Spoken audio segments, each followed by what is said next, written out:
Compréhension des écrits 2019. La solidarité à tous les étages. À Lyon, l'association Habitat et Humanisme fait vivre dans un même immeuble des étudiants et des personnes malades. C'est là que Paul, étudiant en architecture, passe au moins 2 heures par semaine avec Sylvie, 57 ans, qui vient de sortir de l'hôpital. Tous les deux habitent dans la résidence Emmanuel Mounier. Dans cette résidence, les étudiants qui ont droit à un appartement à tarif réduit, 30 à 40% moins cher que les prix moyens du marché immobilier, s'engagent à passer du temps avec les patients plus âgés de la résidence. Pour Christophe Perrin, président d'Habitat et Humanisme, le but de ce projet est surtout de créer un lieu de solidarité et de mixité des âges. Tous les étudiants ont passé une interview avec M. Perrin. Le critère de sélection n'est ni financier, ni de faire des études dans le domaine médical, mais simplement d'avoir envie de s'engager pour les autres. Les étudiants choisis signent un contrat. Et chaque semaine, ils doivent donner au minimum 2 heures de leur temps aux autres habitants de l'immeuble.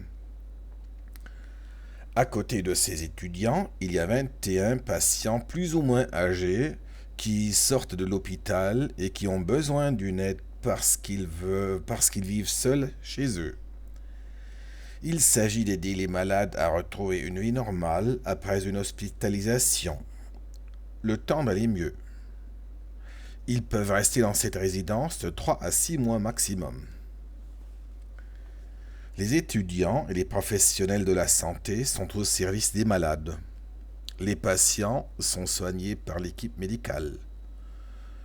Les étudiants, eux, ne sont pas des infirmiers.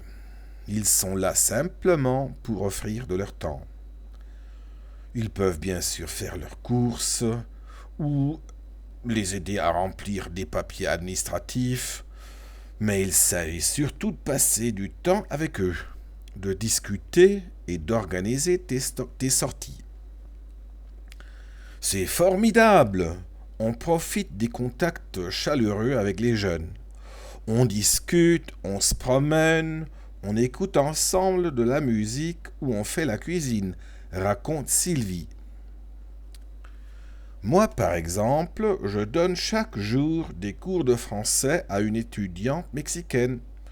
Ici, la solidarité existe vraiment à tous les étages, explique-t-elle, le sourire aux lèvres. Paul confie: quand je suis avec Sylvie, je ne regarde jamais l'heure. Nous allons voir des expositions, je lui fais découvrir des parcs et des nouveaux parcs-quartiers. Je lui donne de mon temps, mais pour moi aussi, c'est très bien car ma famille habite loin. Les habitants de la résidence ont inventé plein d'autres moyens d'être ensemble. Tous les mardis, un petit déjeuner collectif est servi dans le hall de l'immeuble et chaque mois, étudiants et patients organisent une soirée cinéma ou un dîner à thème. Avec un tel projet, tout le monde y gagne. D'après Virginie Jourdan, Phosphore.